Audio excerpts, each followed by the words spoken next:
হ্যাঁ, আমাদের আজকে third day of add on কোর্সের মিনি প্রেজেন্টেশন।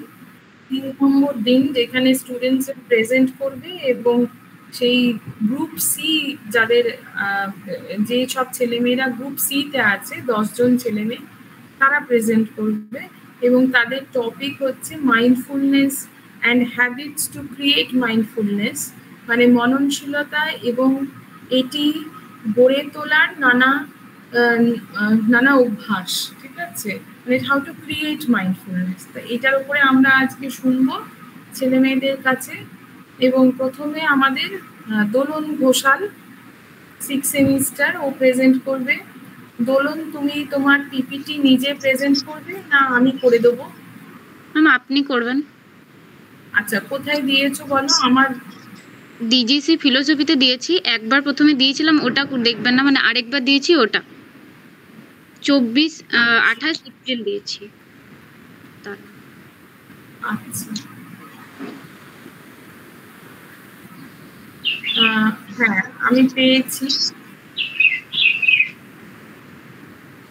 ম্যাম, যেটা দোলন ঘোষাল পিপিটি বলে লেখা আছে ওটাই। হ্যাঁ আমি পেয়েছি ওটা।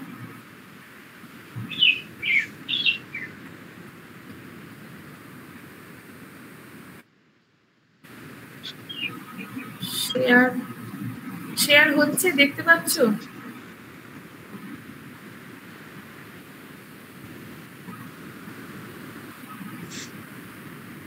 দেখা যাচ্ছে? হ্যাঁ ম্যাম, দেখা যাচ্ছে। হ্যাঁ বলো, শুরু করো। ম্যাম শুরু করব? হ্যাঁ শুরু করো। নমস্কার, আমি দোলন ঘোষাল, আমি দুর্গাপুর গভর্নমেন্ট কলেজের 6 সেম ফিলোসফি অনার্সের স্টুডেন্ট। আজকে আমার টপিক হচ্ছে মননশীলতা এবং এটি গড়ে তোলার নানা অভ্যাস। প্রথমেই বলি, মননশীলতা বলতে কি বোঝায়। মননশীলতা হলো সম্পূর্ণরূপে উপস্থিত থাকার মৌলিক মানব ক্ষমতা।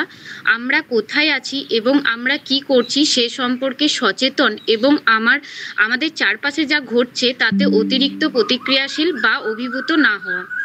মননশীলতার 3টি উপাদান রয়েছে: উদ্দেশ্য, মনোযোগ ও মনোভাব।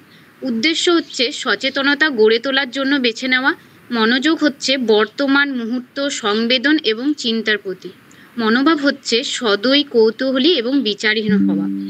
মননশীলতার ইতিহাস রয়েছে। মাইন্ডফুলনেস হলো বিভিন্ন ধর্মীয় এবং ধর্মনিরপেক্ষ ঐতিহ্যের সাথে জড়িত একটি অনুশীলন।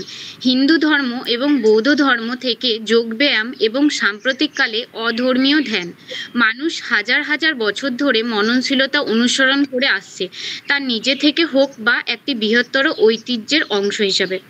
মননশীলতা গড়ে তোলার নানা অভ্যেস রয়েছে, তার মধ্যে আমি এখানে 10টি অভ্যেসের কথা তুলে ধরেছি। 1 নম্বর হলো ধ্যান, 2 নম্বর হলো কৃতজ্ঞতা, 3 প্রসারিত এবং ধ্যান, 4 কৃতজ্ঞতা অনুশীলন করা, 5 লক্ষ্য স্থির, 6 অভ্যাস, 7 সকাল সকাল উঠে পড়া, 8 সচেতনতা, 9 ব্যায়াম, 10 মন দিয়ে শোনা বা পড়া। ধন্যবাদ।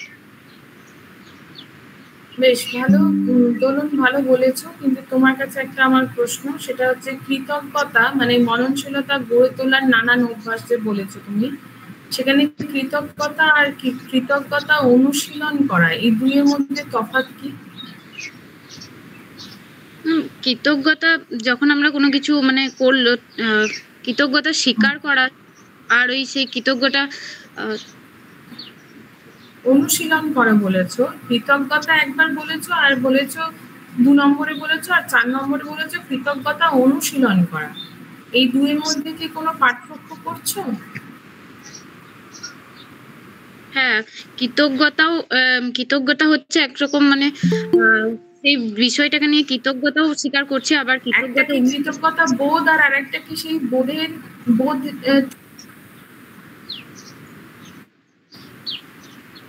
হ্যাঁ বলো বলো, একবার রিপিট করো। হ্যাঁ, একটা হচ্ছে রিপিট করো। একটা হচ্ছে কৃতজ্ঞতা বোধ, হ্যাঁ, আর একটা হচ্ছে কৃতজ্ঞতা সেই বোধকে নিয়ে অনুশীলন করা।